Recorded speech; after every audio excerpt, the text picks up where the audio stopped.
Hi hello ನಮಸ್ತೆ ಎಲ್ಲರಿಗೂ ಸ್ವಾಗತ ಮತ್ತೊಮ್ಮೆ ನಮ್ಮ ಚಾನಲ್ಗೆ. ನೋಡ್ತಿರೋ ಹಾಗೆ ನಾನಿಲ್ಲಿ ಬೆಂಡೆಕಾಯಿನ ಉಪಯೋಗಿಸ್ಕೊಂಡು ಒಂದು ರೆಸಿಪಿ ಮಾಡೋದು ತೋರಿಸ್ತೀನಿ. ತುಂಬಾ ಟೇಸ್ಟಿಯಾಗಿ ಹಾಗೆ ಈಸಿಯಾಗಿ ಮಾಡ್ಬೋದು. ಮಕ್ಕಳಿಗಂತೂ ತುಂಬಾ ಇಷ್ಟ ಆಗುತ್ತೆ, ದೊಡ್ಡವ್ರಿಗೂ ಕೂಡ ಇಷ್ಟಪಟ್ಟು ತಿಂತಾರೆ.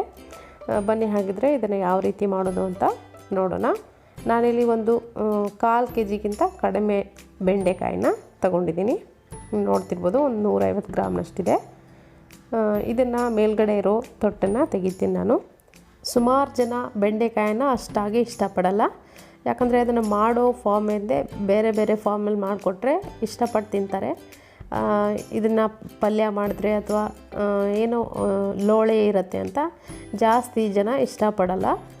ಸೊ ಈ ಥರ ಟೇಸ್ಟಿಯಾಗಿ ಒಂದು ಚೆನ್ನಾಗಿ ಬಾಯಿಗೆ ರುಚಿ ಕೊಡುವಂಥ ರೆಸಿಪಿ ಮಾಡಿಕೊಟ್ರೆ ಇಷ್ಟಪಟ್ಟು ತಿಂತಾರೆ.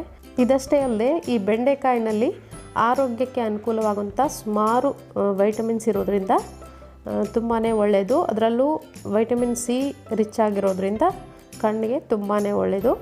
ನೀವು ಧಾರಾಳವಾಗಿ ಇದನ್ನು ವಾರದಲ್ಲಿ ಒಂದು ಸರಿನೋ ಅಥವಾ 2 ಸರಿನೋ ಯಾವುದಾದ್ರೂ ಫಾರ್ಮಲ್ಲಾಗಲಿ ಮಾಡಿ ಕೊಡಿ. ಮಕ್ಕಳಿಗಂತೂ ತುಂಬಾ ಒಳ್ಳೆಯದು.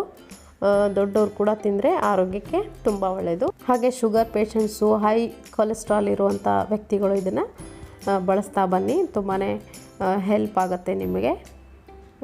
ನೋಡ್ತಿರ್ಬೋದು, ನಾನಿಲ್ಲಿ ಈ ಥರ ಕಟ್ ಮಾಡ್ಕೊಳ್ತಿದ್ದೀನಿ. ಫ್ರೆಂಡ್ಸ್, ಈ ಮಾಹಿತಿ ನಿಮಗೆ ಇಷ್ಟ ಆಗ್ತಿದೆ ಅಂದರೆ ಈ ಥರ ಲೈಕ್ ಒತ್ತಿ ಹಾಗೆ ಸಬ್ಸ್ಕ್ರೈಬ್ ಮಾಡ್ಕೊಳ್ಳಿ. ಬೇರೆ ವೀಡಿಯೋಸ್ಗಳಿಗಾಗಿ ಬೆಲ್ ಬಟನನ್ನು ಪ್ರೆಸ್ ಮಾಡಿ. ನೋಡ್ತಿರ್ಬೋದು, ಈ ಥರ ಕಟ್ ಮಾಡ್ಕೊಳ್ತಿದ್ದೀನಿ.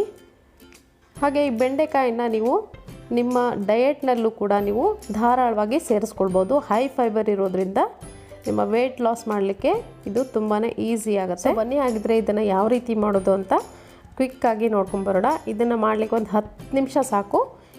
ಈಸಿಯಾದಂಥ ರೆಸಿಪಿ, ಒಂದು 10 ನಿಮಿಷದಲ್ಲ ನೀವು ಮಾಡಿಕೊಟ್ಬಿಡ್ಬೋದು. ಇವಾಗ ನಾನಿಲ್ಲಿ ಇನ್ನೊಂದು ಗ್ಯಾಸ್ನಲ್ಲಿ ಸ್ಟವ್ ಮೇಲೆ ಒಂದು ತವೆ ಕಾಯಕ್ಕಿಟ್ಟಿದ್ದೀನಿ. ಇದಕ್ಕೆ 1 ಸ್ಪೂನ್ ಆಗುವಷ್ಟು ಎಣ್ಣೆ ಹಾಕ್ಕೊಂಡಿದ್ದೀನಿ.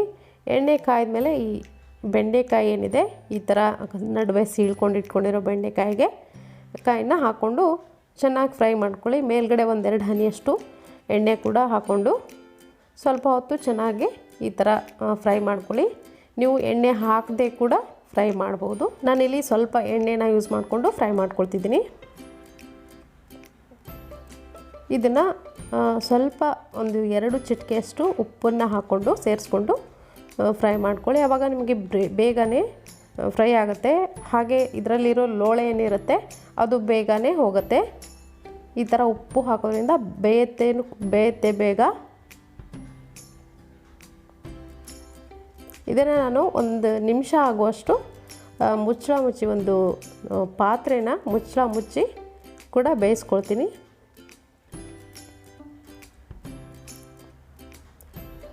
ಸ್ವಲ್ಪ ಈ ಥರ ಫ್ರೈ ಮಾಡ್ಕೊಳ್ಳಿ. ನೋಡ್ತಿರ್ಬೋದು, ಈ ಥರ ಫ್ರೈ ಆಗಬೇಕದು.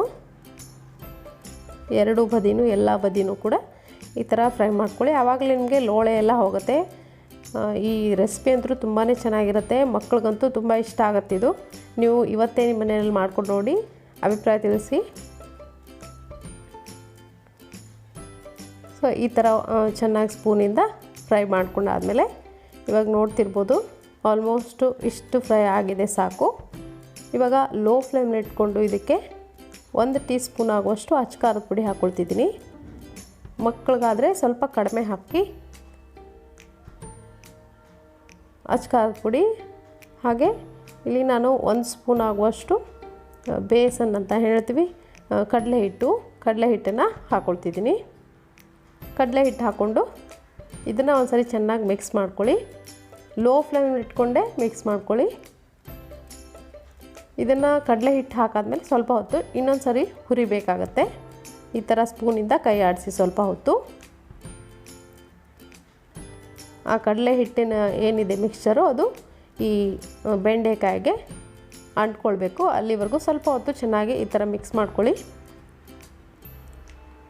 ಸೊ ಇವಾಗ ಆಲ್ಮೋಸ್ಟ್ ಆಗಿದೆ. ಇದನ್ನು ನೀವು ತಿನ್ನಬೇಕಾದ್ರೆ ಈ ತವೆಯಲ್ಲೇ ಬಿಟ್ಬಿಡಿ. ಇದನ್ನು ಇವಾಗ ಇವು ಯಾವಾಗ ತಿಂತೀರೋ ಅವಾಗಲೇ ನೀವು ಇದನ್ನು ಸರ್ವ್ ಮಾಡಿಕೊಂಡು ತಿನ್ಬೋದು. ಅವಾಗ ಇನ್ನೂ ಕ್ರಿಸ್ಪಿಯಾಗಿರುತ್ತೆ. ಕೊನೆಯದಾಗಿ ಕೊತ್ತಂಬರಿ ಸೊಪ್ಪು ಕೂಡ ಹಾಕ್ಕೊಳ್ತಿದ್ದೀನಿ ನಾನು. ಇದ್ರ ಮೇಲ್ಗಡೆ ಸ್ವಲ್ಪ ನಿಂಬೆಹಣ್ಣನ್ನು ಕೂಡ ಹಾಕ್ಕೊಂಡು ನೀವು ಸರ್ವ್ ಮಾಡ್ಕೊಳ್ಬೋದು. ನೋಡ್ತಿರ್ಬೋದು ಬೆಂಡೆಕಾಯಿ ಫ್ರೈ ರೆಡಿ ಆಗಿದೆ. ನಿಮಗೆ ಈ ರೆಸಿಪಿ ಇಷ್ಟ ಆಗಿದೆ ಅಂದ್ಕೊಳ್ತೀನಿ. ಇಷ್ಟ ಆಗಿದ್ರೆ ಒಂದು ಲೈಕ್ ಒತ್ತಿ. ಹಾಗೆ ನನ್ನ ಚಾನಲ್ಗೆ ಇನ್ನೂ ಯಾರು ಸಬ್ಸ್ಕ್ರೈಬ್ ಆಗಿಲ್ವೋ ದಯವಿಟ್ಟು ಸಬ್ಸ್ಕ್ರೈಬ್ ಆಗೋದನ್ನು ಮಾತ್ರ ಮರಿಬೇಡಿ. Thank you.